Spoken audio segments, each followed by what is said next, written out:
Welcome to పూరాలుకల్. BRS పార్టీలో కవిత episode రోజుకో మలుపు తిరుగుతుంది. ప్రస్తుతం జరుగుతున్న పరిణామాలను పరిశీలిస్తున్న ఆమె మీడియా ముందుకు రావడం లేదు.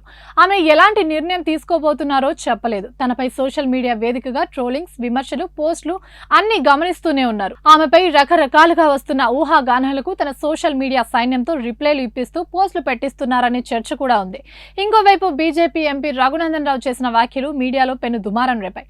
కవిత పార్టీ పెట్టబోతున్నారని, ఆ పార్టీ జూన్ 2న తెలంగాణ ఆవిర్భావ దినోత్సవం రోజు ఆవిర్భవించబోతుందంటూ పెద్ద పెద్ద కామెంట్స్ చేశారు. అంతేకాదు ఆమె పాదయాత్ర చేస్తారని కూడా తెలిపారు. కానీ జాగృతి వేదికగా కార్యక్రమాలు నిర్వహిస్తున్న కవిత ఆ సంస్థకు అనుబంధ సంఘాలను ఎస్టాబ్లిష్ చేసుకునే పనిలో నిమగ్నమయ్యారు. ఇప్పటికే సింగరేణి జాగృతిని ఏర్పాటు చేయగా మరో 30 సంఘాలను ఏర్పాటు చేస్తారని, ఇందుకు గ్రౌండ్ వర్క్ నడుస్తోందని ప్రచారం జరుగుతోంది. ఇదిలా ఉండగా ఆమె కాంగ్రెస్ పార్టీలో చేరబోతున్నారని, అధిష్టానంతో సంప్రదింపులు జరుపుతున్నాయన్న ప్రచారం తాజాగా మరోమారు తెరపైకి వచ్చింది. అయితే దీన్ని జాగృతి నాయకులు ఖండించారు. ఇదంతా ఫేక్ ప్రచారం అంటూ ట్వీట్లు కూడా చేస్తున్నారు. వీటన్నిటిపై స్పందించాల్సిన కవిత తాజాగా హాస్టళ్ల దుస్థితిపై ట్విట్టర్ వేదికగా ఓ పోస్ట్ చేశారు.